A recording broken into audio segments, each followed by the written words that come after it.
el principio de primacía de la realidad. El concepto es el siguiente: principio general del derecho, sí, porque se aplica en el acto jurídico, en la circulación, por ejemplo, absoluta. Se aplica en el ámbito de consumidor, está en el Código de Protección y Defensa del Consumidor. Está también en el ámbito de normas de competencia desleal. Está también en el Código Tributario. Está también en materia concursal. Está en el ámbito laboral. Entonces es un principio general. ¿Y qué busca? Determinar la verdadera naturaleza de las cosas. Y yo descubro también que está en la Constitución, ¿no es cierto? Porque en la Constitución también aparece que las leyes se hacen de acuerdo a la naturaleza de las cosas. Y así entiendo que este principio general del derecho permite descubrir el sustrato ontológico, o sea, la realidad social, que está siendo enmascarada fraudulentamente detrás de una forma jurídica. En el caso de los grupos de empresas o sociedades vinculadas, ¿cuál sería la forma jurídica? La persona jurídica. Sería la forma jurídica. La persona jurídica. Continúa. ¿Cuáles son los principios laborales asociados? La irrenunciabilidad de derechos laborales. Si el ordenamiento jurídico no prevé mecanismos para defenderte, pues este principio se hace absolutamente nulo, ¿no es cierto? Inexistente. Y estos principios de irrenunciabilidad de derechos carecerían de realidad. Como existe el de primacía de la realidad, este lo protege. El de protector del trabajador, solidaridad laboral y el carácter persecutorio del crédito laboral, que vamos a tocar más adelante. También tenemos que advertir que los campos de aplicación son el derecho civil, laboral, societario, concursal, administrativo, tributario y constitucional. Todo eso es el ámbito del principio de primacía de la realidad, no es poca cosa. Y avanzamos. Instituciones asociadas. El fraude a la ley. ¿Por qué el fraude a la ley? Porque el principio de primacía de la realidad busca determinar si en los hechos se dio el supuesto de hecho para que aplique la norma y sus efectos jurídicos. Si descubre que no, habría fraude. Claro, habría un fraude laboral, habría un fraude civil. El orden público. También, en el caso que usted planteaba del congresista, que utiliza una empresa donde no es accionista, comete un atentado contra el orden público, sí, porque se supone que los congresistas no deberían participar en licitaciones públicas. Y este lo hace a través de una persona jurídica, de la cual, si bien es cierto no tiene acciones formales, puede tener el control fáctico. Después aparece el principio de la buena fe. Se supone que todos actuamos de buena fe y generamos expectativas. Si yo generé la expectativa de que funcionaba como un grupo, como una sola unidad, debo asumir el costo de esa expectativa generada en un tercero. Y sigo avanzando. Y los actos propios, que justamente es una consecuencia del principio de buena fe. Consecuencias de la aplicación del principio de primacía de la realidad. El reconocimiento de una relación laboral en un grupo de empresas o en el ámbito de fraude a través de personas jurídicas y los sujetos de la misma, trabajador y empleador, así como el cumplimiento de los derechos laborales. En el ámbito laboral, el principio es claro para poder determinar si hubo o no contrato de trabajo o el locador. Esa es la aplicación más conocida. Pero también para poder determinar si de existir un grupo de sociedades son solidariamente responsables las sociedades que forman parte del grupo. El existe un cuadro comparativo entre el principio de primacía de la realidad y el fraude de la ley laboral. ¿Cuál es la diferencia? La diferencia es que en el fraude de la ley laboral yo tengo una ley que está siendo defraudada por otra, una norma de cobertura, ¿sí? Utilizo una norma, ejemplo, a propósito de la sentencia del Tribunal Constitucional sobre los 3 invidentes que demandan a Plaza Vea porque no lo deja entrar con su perro guía. Se discute un supuesto de fraude a la ley porque Plaza Vea se niega a cumplir el artículo 1 de la ley de discapacitados, donde expresamente dice los invidentes pueden ingresar con sus perros guías a cualquier lugar público por tiempo indeterminado y sin ninguna traba, y ellos le dicen, stop, no puedes ingresar, porque hay unas normas del Ministerio de Salud que prohíben que los animales estén cerca de los alimentos. Estoy utilizando una norma de cobertura, estoy alegando una norma, Yasmín, para evitar el cumplimiento de otra. ¿Cuál es esa otra? Que los invidentes ingresen a Plaza Vea con su perro guía. ¿Estoy haciendo fraude de la ley o no? Por eso fue el amparo. Es irónico, ¿no? Que Plaza Vea alegue una norma del sector salud para efectos de no permitir que ingresen discapacitados, invidentes, con su perro guía, a pesar que la norma era categórica. Incluso por una aplicación de norma especial que correspondía aplicar. Porque esas personas no eran el común denominador de los consumidores. Era una persona con una característica distinta. Por lo tanto, tenía que ser tratado de manera distinta y había que hacer una discriminación positiva. La discriminación no es mala. La mala es la discriminación negativa. Esta que conculca derechos fundamentales.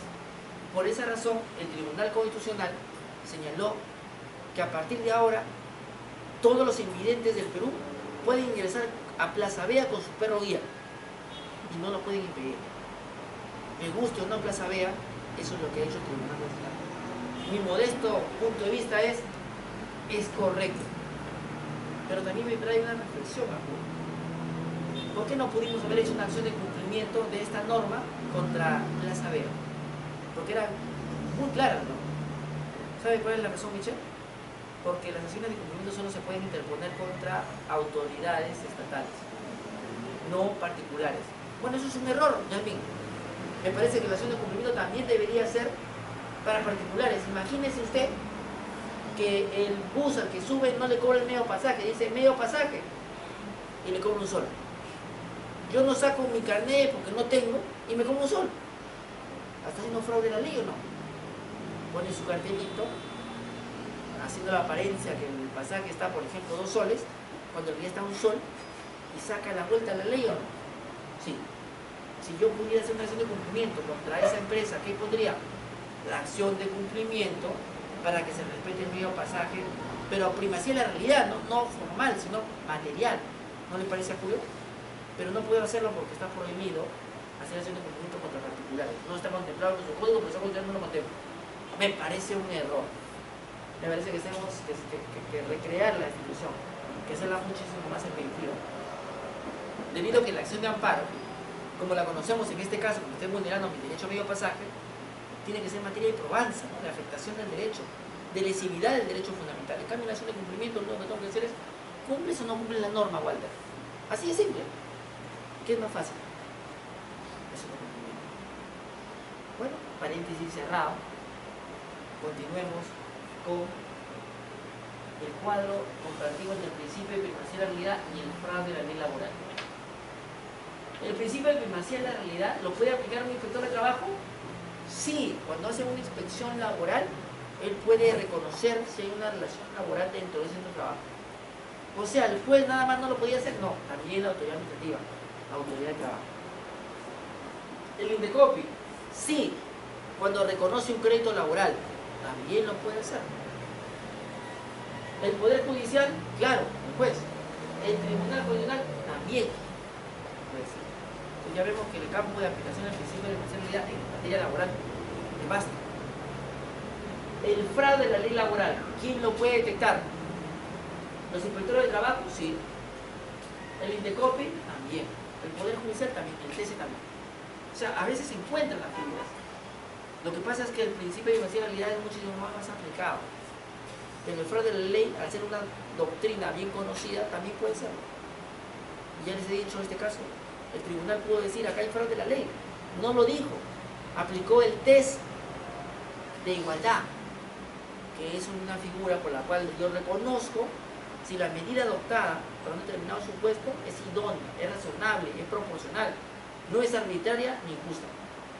Pero también pudo aplicar el fraude de la ley, porque acá estaba mucho más claro, ¿no, Michelle? Pero no quiso.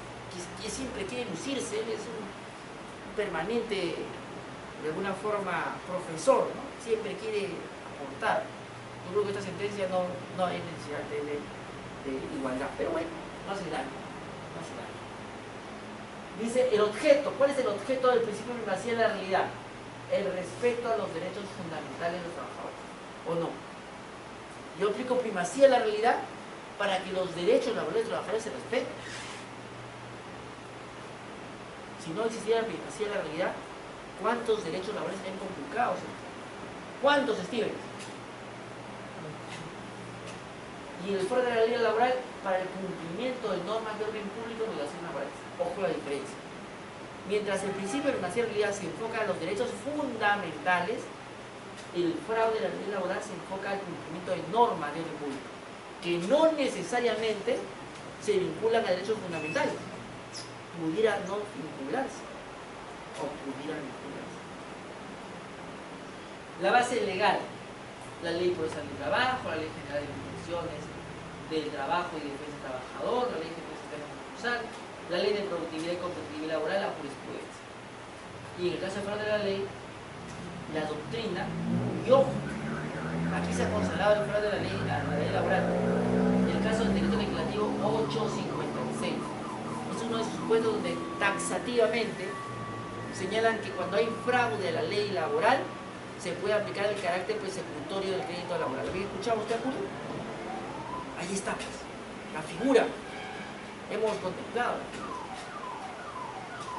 ¿Cuáles son los valores protegidos? El orden público, ¿sí? Y los derechos laborales. En el caso del fraude de la ley, normas de orden público, normas de orden imperativo y también indirectamente los derechos laborales. Sigamos avanzando. Ámbito de aplicación, lo que decía usted hace rato.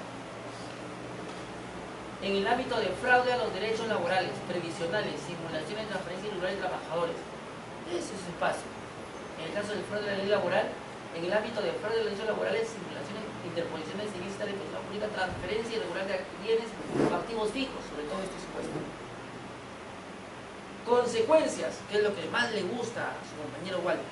¿Cuáles son las consecuencias de mis actos?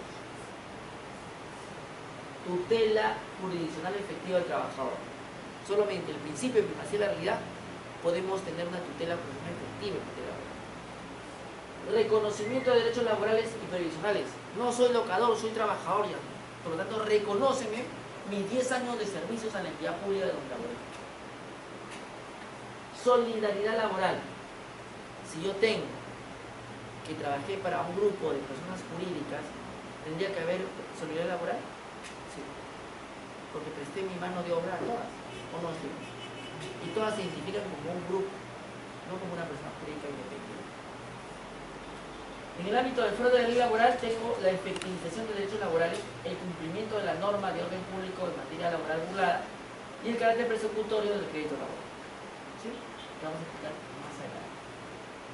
Ahora, ¿quiénes han escuchado el principio de primacía de la realidad asociado al principio de solidaridad laboral? Eti, Stevens, Rosario, ¿quién? ¿Alguien ha escuchado? Acurio, usted, no lo han brillante. ¿Ha escuchado el término? No recuerdo. Es muy peligroso no recordar una institución tan importante, por eso es refrescante revisar. La solidaridad laboral se define como el principio, como aquella institución que nos permite descubrir y responsabilizar a coempleadores, especialmente en los supuestos de sociedades vinculadas o grupos económicos. No lo recuerda Curio porque en la facultad no enseñamos la regulación sobre grupos de sociedades o sociedades vinculadas. Este es un principio que se aplica básicamente a sociedades vinculadas, sociedades interpuestas y grupos interpuestos. Ya vimos el pleno jurisdiccional laboral del año 2008 que dijo que cuando haya fraude de la ley laboral, los grupos responden solidariamente. No está en una ley, está en la jurisprudencia. Campo de aplicación: grupo de sociedades, sociedades vinculadas, controladas o sociedades interpuestas. ¿En qué curso enseñan eso?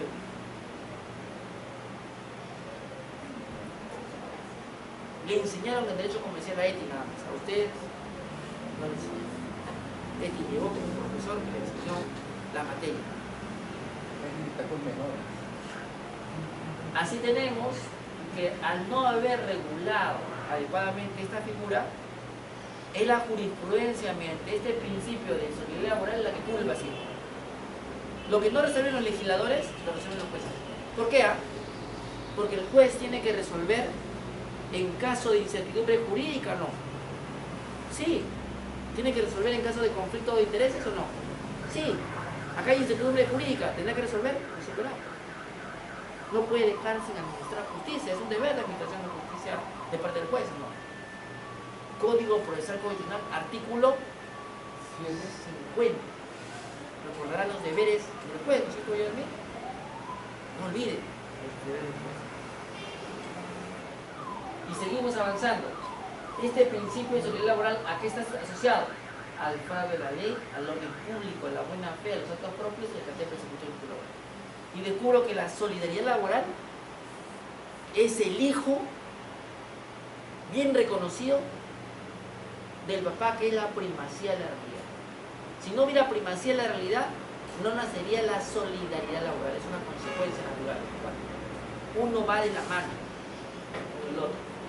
Principios laborales asociados: primacía de la realidad, irrenunciabilidad de derechos laborales y principio protector del trabajador. Lo que quiere escuchar Michel, ¿cuál es el fundamento de este principio? El fundamento es la responsabilidad solidaria entre sociedades vinculadas, involucradas en un copatronato, que viene del hecho de que en unos casos ambas recibieron la prestación del trabajador de manera distinta y en otros casos por haber concertado una conducta con el objeto de burlar los derechos laborales. Sí. Pero este tema no está, como hemos visto, no está regulado por una norma, ¿no? Ajá. Pero sí en principio. Sí. Entonces, a pesar de que no esté una norma, como hemos visto en legislaciones argentinas, uruguayas, el juez podría aplicarlo por principio. Lo podría aplicar, como usted bien argumenta, como principios del derecho laboral, como principios del derecho. Y además, a partir de la jurisprudencia preexistente. Sí, y la jurisprudencia se basa en principios. Y los principios son fuente o no de derecho. Son fuente de derecho. Entonces, efectivamente. Sin embargo, a veces queda un poco a discreción del juez la aplicación del principio. Sería mucho más beneficiosa para el trabajador tener una norma expresa. Hasta ahora las cosas vienen funcionando bien, pero sería un poco más predecible si existiera un paso. Aquí quiero que se detengan y piensen lo que estoy diciendo acá. ¿Cuál es el fundamento de este principio? Yo quiero que recuerden algo. Toda institución jurídica debe tener una debida motivación. Una debida motivación en los hechos y en una norma jurídica o un principio. Y la solidaridad laboral reposa su fundamento, primero en el supuesto en el cual, debido a que un trabajador es transferido a diferentes sociedades, personas jurídicas vinculadas, merece protección del ordenamiento jurídico para que todas las personas jurídicas que se beneficiaron de su trabajo le paguen sus beneficios sociales. ¿Es justo o no? Es una norma de sentido común y de justicia. Pero además, en aquellos supuestos en los cuales el grupo se organiza para hacer fraude de la ley laboral, aunque no lo cometa con el trabajador, también será responsable. Porque también aquí podría uno, con un fin protector, proteger al trabajador. Si todo está organizado para hacer fraude laboral, que no te lo hayan hecho a ti, era cuestión de tiempo. Era cuestión de tiempo. Aquí podría darse el caso del trabajador que labora en la matriz o en la sociedad joven. Por eso acá yo digo, o en otros casos de haber concertado una conducta con el objeto de burlar los derechos laborales. ¿Tienes que ver que te defraudaron tus derechos laborales para exigir que te paguen todos? No. Pudiera ser que sin que eso haya ocurrido, yo alegue solidaridad porque esto se comporta como una unidad empresarial. Lo que me refiero en breve es a lo siguiente. El supuesto de solidaridad laboral en principio es el fraude a la ley laboral. Pero el otro fundamento capital es el que el grupo funciona como una unidad económica, como una única empresa. Y por eso sus trabajadores deben ser protegidos por el grupo. ¿Son fundamentos diferentes o no? Son fundamentos diferentes. En uno aparece el fraude y en otro aparece una forma de organización empresarial que debe traer consigo una especie de responsabilidad social que es una mayor garantía a sus trabajadores. Si funcionas como una gran unidad empresarial, hazte responsable de los derechos laborales de todos los trabajadores. Doctor, Sí, hoy en día se ve bastante lo que es la terciarización. sí, La mayoría de las grandes empresas utilizan eso muchas veces con la finalidad de no responsabilizarse en cuanto a los beneficios sociales de los trabajadores. Se ha visto bastante y uno de los, creo que de los más importantes es la empresa telefónica, ¿no? O también BCP, que hoy en día las cajeras, todas las cajeras o cajeros, ¿no? Pertenecen a la empresa Prosegur, dependen de ellos. Prácticamente es el nombre nada más de Banco Crédito, ¿no? ajá. Aquí su compañero plantea un fenómeno que se llama el fraude a los derechos laborales mediante la intermediación laboral y la tercerización, que va a ser objeto de una clase particular. Por ahora nos refiramos solo a los grupos de sociedades y sociedades vinculadas. El tema de intermediación y tercerización, como es un nivel de complejidad distinto, lo vamos a postergar para una siguiente clase. No lo queremos dejar de tocar, solo que hay que cerrar este tema de grupos. Solo para anotar al margen, una intermediadora es aquella empresa que brinda trabajadores a una sociedad usuaria, una persona jurídica usuaria. Y ambas personas jurídicas tienen poder de dirección y poder de subordinación sobre el trabajador. ¿Es correcto? Sí. Hasta el 20% de tus trabajadores puede estar sujeto a intermediación. Y no pueden ser labores principales, sino secundarias o complementarias. En ese contexto, ¿se podría desnaturalizar una relación de intermediación laboral? Sí. Si yo hago laboral a un trabajador en una función principal, permanente y continua, ¿no es cierto? Allí, ese trabajador se tratará como parte de la empresa usuaria, ya no como intermediario. ¿Vía qué principio? Primacía de la realidad. Pero el fenómeno que su compañero está refiriendo es el fenómeno de la tercerización. La tercerización se entiende como aquel supuesto en el cual una empresa principal, usuaria, contrata los servicios de un tercero para que de manera autónoma le brinde un servicio específico. Por ejemplo, cajeras. Estas cajeras, o estas telefonistas, o estas recepcionistas, o este personal va a reportar sus órdenes a la tercerizadora, no a la empresa principal. De esta forma tengo que he hecho una descentralización de mi aparato productivo y un tercero realiza actividades que originalmente pertenecían a la empresa, ¿no es cierto? Las cajeras pertenecen a una empresa como Telefónica o como Plaza Vea. Sí, si no, no podrían funcionar, pero si yo lo tercerizo, bueno, ya no. ¿Cómo se desnaturalizaría esa tercerización? Cuando yo subordino a esta persona que está sujeta a tercerización. Allí se desnaturaliza. En ambos casos, tanto en tercerización como intermediación, existe el fenómeno de la solidaridad laboral. Esto es, que la empresa usuario principal responderá por los beneficios sociales si es que la tercerizadora o la intermediadora no lo hace, ¿verdad? ¿Es correcto? Sí, es correcto, según la legislación vigente. Lo que su compañero quizás quiere decirme es, doctor, la tercerización ha degradado las condiciones laborales de los trabajadores que perciben menos beneficios, porque una cosa es tener utilidades de Telefónica y otra cosa de Prosegur.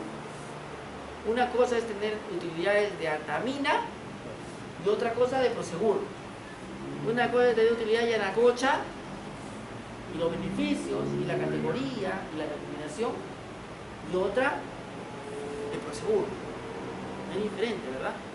Entonces muchos dicen que la tercerización y la intermediación llega para degradar las condiciones laborales de los trabajadores que no perciben lo que debieran. Es el gran debate de la actualidad. es un gran debate que vamos a tener, Michelle, cuando toquemos solo intermediación y tercerización y el fraude a través de normas que vienen aplicando las empresas. Cerremos este capítulo de la solidaridad laboral.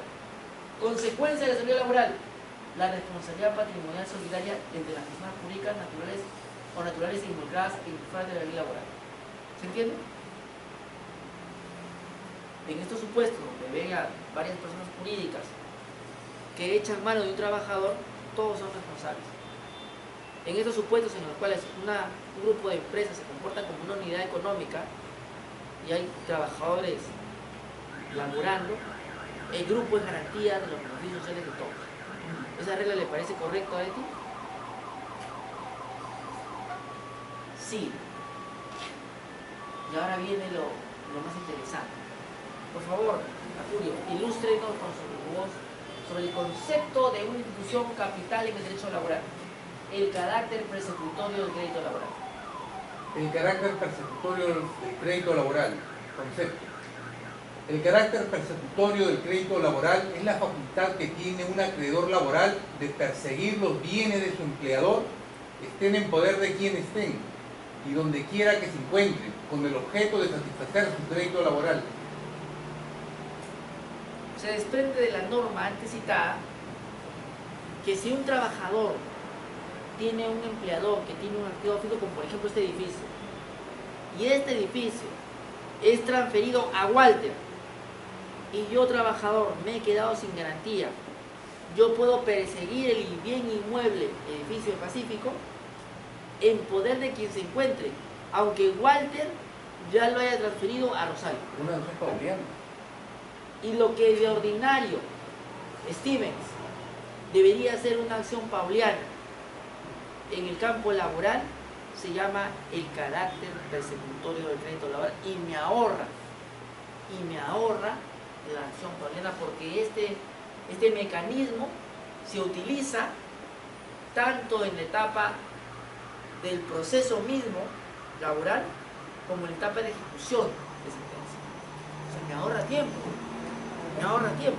Sí. Además tiene otras implicancias, porque dado el carácter alimentario del derecho laboral, aplicar el carácter persecutorio del crédito laboral implicaría que, a diferencia de una acción pauliana, se podría perseguir a un subadquirente, lo cual con la acción pauliana solamente se puede adquirir solamente al primer comprador, pero si se vuelve a transferir el bien, ya por la buena fe que operaría, ya no se podría perseguir. En cambio, con esto se persigue aún si se transfiere sus vidas veces.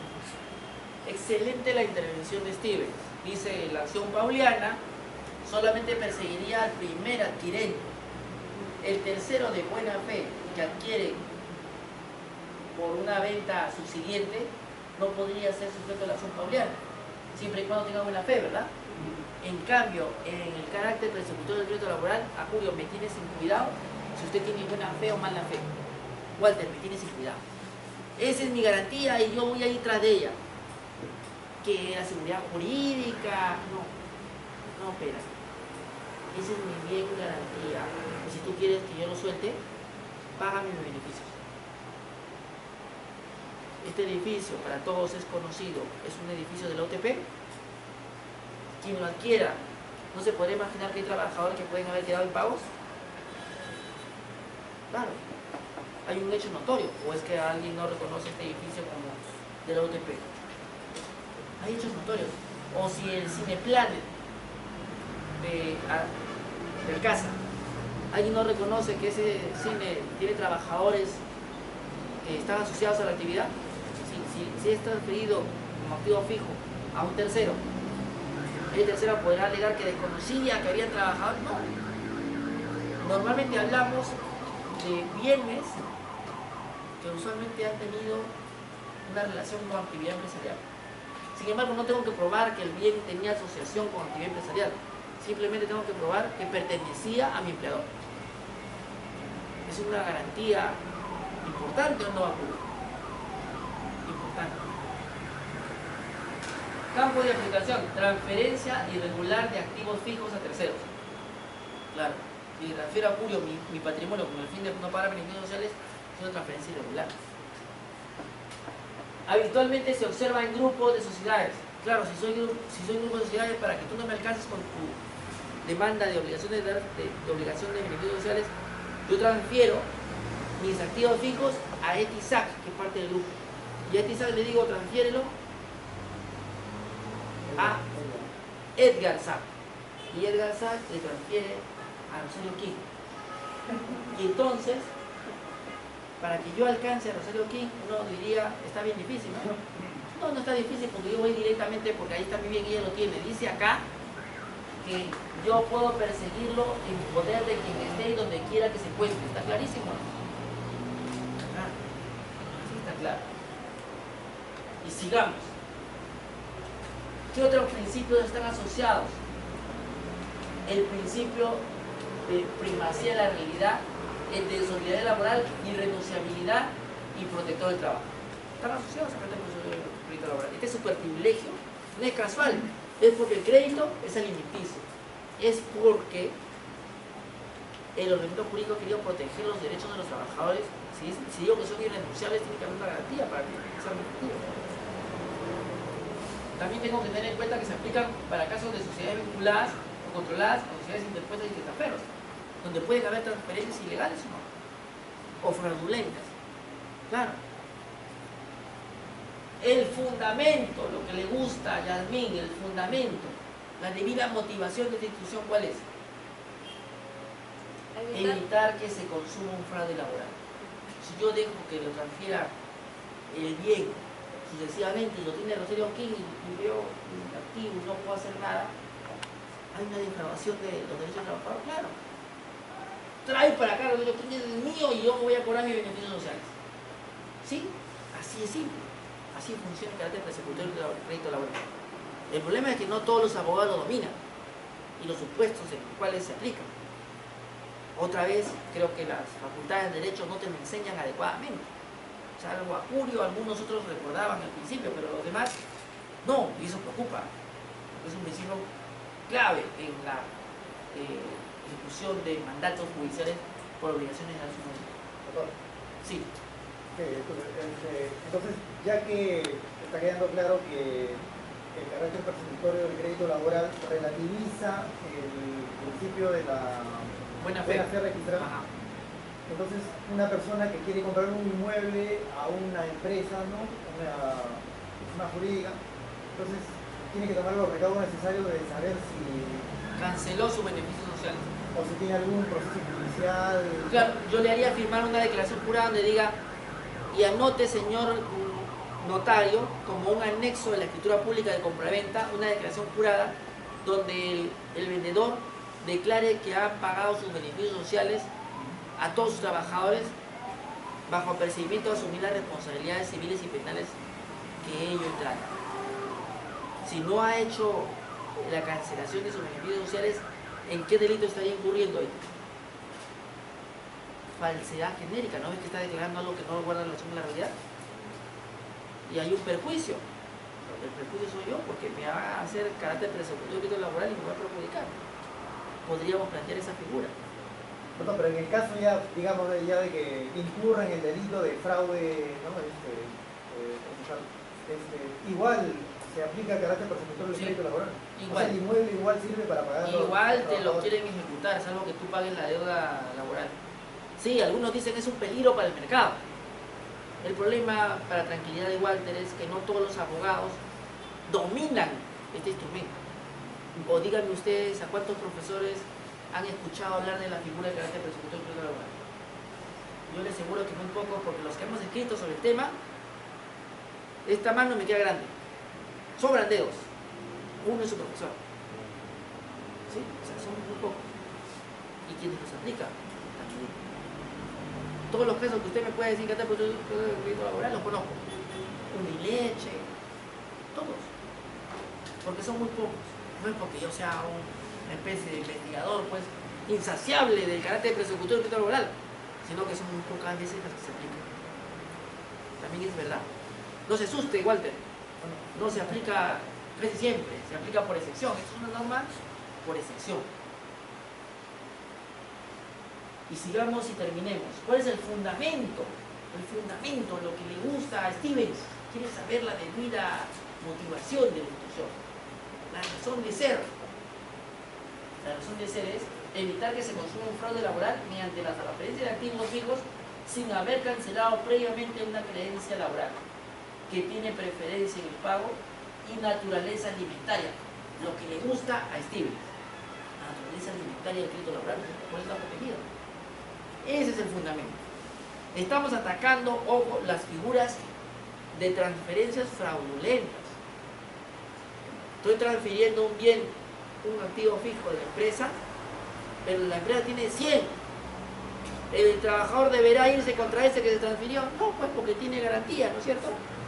Esa transferencia no es fraudulenta, no podrá irse. O sea, por eso que el carácter de crédito laboral no se aplica para cualquier supuesto, sino solo en aquellos supuestos donde evidencia que lo que está saliendo del patrimonio social de la persona jurídica es probablemente el activo fijo más importante en la empresa. No cualquier activo, si no se inmovilizaría al mercado. Consecuencias que le gusta a su compañero Michel: se dejan sin efecto las transferencias irregulares. O sea, esto funciona como una especie de nulidad del acto jurídico, ¿no, Stevens? Deja sin efecto. Pareciera así ser, ¿no le parece, Stevens? Porque deja sin efecto la transferencia irregulares. Y recupera el activo fijo del empleador para hacer el efectivo el pago de la cárcel con ejecución judicial del mismo. O sea, saltamos todo lo que conocemos del proceso civil y en el ámbito del carácter procesatorio del crédito laboral, en materia laboral, nos olvidamos de las acciones paulianas, las acciones oblicuas, la nulidad del acto jurídico, la simulación, todo eso nos olvidamos. Simplemente reconozco que tú tienes mi bien, lo traigo al proceso de función y lo busco. Lo único que tengo que probar es que ese bien perteneció al empleador y que lo transfirió como una forma de evadir la creencia laboral. Si no se demuestra que estaba evadiendo porque hay un patrimonio suficiente para hacerse cargo de mi deuda, no aplica. Nos quedamos allí, nos vemos el próximo miércoles.